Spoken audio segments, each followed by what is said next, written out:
Masks. Those blankety blank masks. You gotta love them. Well, actually, you don't have to love them, but they can save lives. Too bad they've become some sort of political statement. And actually, masks have been around for a long time. As many of you probably know, they were an important fixture in Greek theater. Of course, masks today are not used in make-believe play. They are being used in deadly, earnest, real-life situations. But as helpful as the medical experts tell us they are to prevent the spread of this awful virus, they do have some very annoying things about them, as we all know. First of all, for those of us wearing glasses, they cause you to grope around in a fog sometimes, murmuring things to yourself that would make your pastor disappointed and your mother, well, surprised. But for me, in addition to not being able to recognize people or hear clearly what they're saying, what really bothers me is that I can't tell whether they're happy or sad, whether they're smiling or scowling. So isn't it interesting that in the Greek theater of old, masks had the opposite effect on purpose? They were used to telegraph to the audience exactly what the actor was feeling. If you were wearing one of these masks, there would be no doubt as to what you were feeling, right? Happy or sad. Today, there is a boatload of feelings behind our masks. Fear, anger, probably sometimes relief, probably sometimes joy. The whole range of emotions. So I've been thinking, as we collectively approach Thanksgiving Day, when we are supposed to be expressing and feeling gratitude, is that really what will be hidden behind our variously designed and decorated masks in this pandemic? Ellie and I have a morning ritual of reading the Upper Room devotional. Many of you do too, I'm sure. Listen to what Jess Gunning from South Africa wrote on October 31st, just a little while ago. This is what he wrote.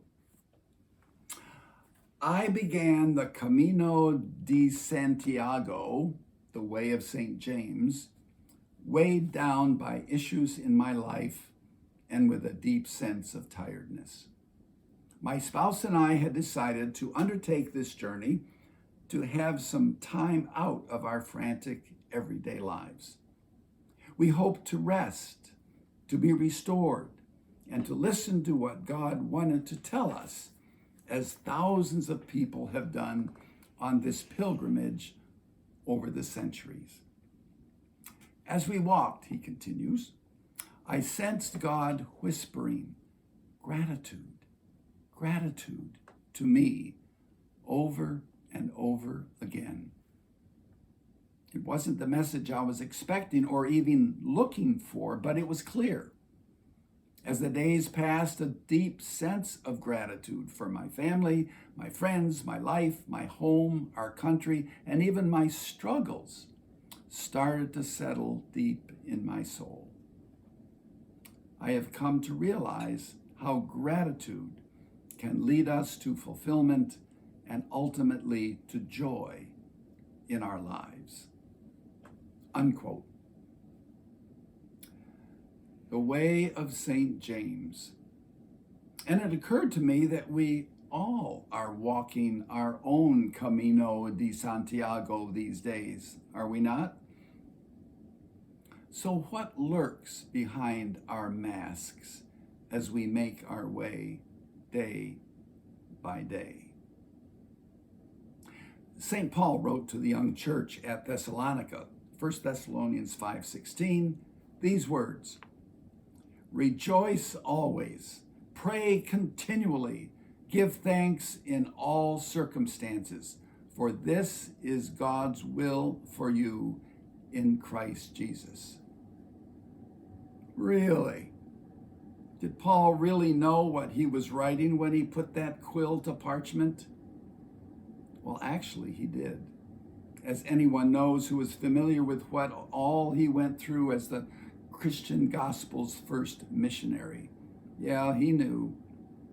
And he knew that if Jesus taught that it was God's will to give thanks in all circumstances, then it must be, finally, something that brings health and peace and inner joy and love, which is what Jesus was all about.